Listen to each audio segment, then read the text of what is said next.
Aujourd'hui, je n'ai pas mon petit micro, donc j'espère que le son sera bon. Euh, Sinon, je recommencerai l'enregistrement. Je voudrais revenir à la relation avec le corps et j'aimerais partager ce qui me semble très important par rapport au corps. Je suis persuadée que tout est évolution et même notre façon d'évoluer spirituellement est évolution. C'est-à-dire que des anciennes traditions comme le bouddhisme, comme d'autres, eux-mêmes pourraient et peuvent encore évoluer. Je pense que c'est un grand danger d'en faire des dogmes rigides et fixes pour toujours. Alors, dans ces traditions-là, même alors que le christianisme, au contraire, a laissé, enfin Jésus plutôt, a laissé des messages clairs pour montrer que le corps est une entité intelligente, qui a une conscience et qui fait partie du un. Les autres traditions comparent toujours le corps à un véhicule. En disant ce n'est qu'un véhicule, prenez-en soin, parce qu'évidemment, voilà, la, mais ce n'est qu'un véhicule. Et on compare souvent en disant, voilà, vous entrez dans votre voiture, vous prenez soin de votre voiture pour qu'elle dure longtemps, mais il ne donne aucune conscience au corps en faisant cette comparaison avec la voiture. Et je crois que je vais pouvoir vous démontrer comment ça fonctionne. Quand on demande à des vieilles personnes, et ça c'est pas, comment est-ce que vous vous sentez vieille, elles disent non.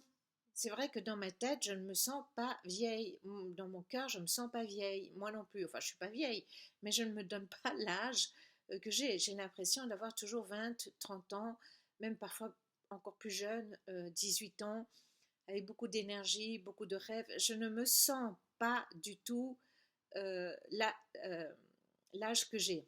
D'accord. Or, euh, il est démontré que euh, pourquoi alors est-ce que le corps vieillit en fait. Voilà, c'est ça l'histoire. Pourquoi est-ce que le corps vieillit? Mais parce que les gens croient vieillir, même si dans leur tête ils se sentent jeunes. Tout le monde et tout l'exemple, tout le mimétisme nous pousse à avoir un corps qui vieillit.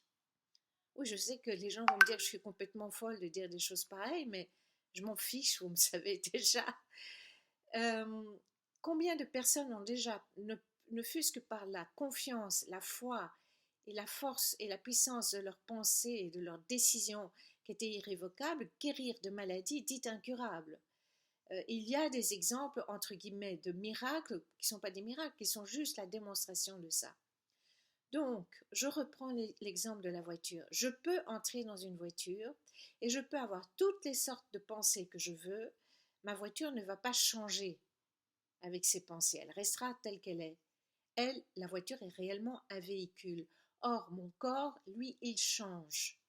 Il est influencé, il est imprégné de ce que je crois, de ce que je pense, de ce que je vibre. Ça prouve bien que ce n'est pas juste un véhicule.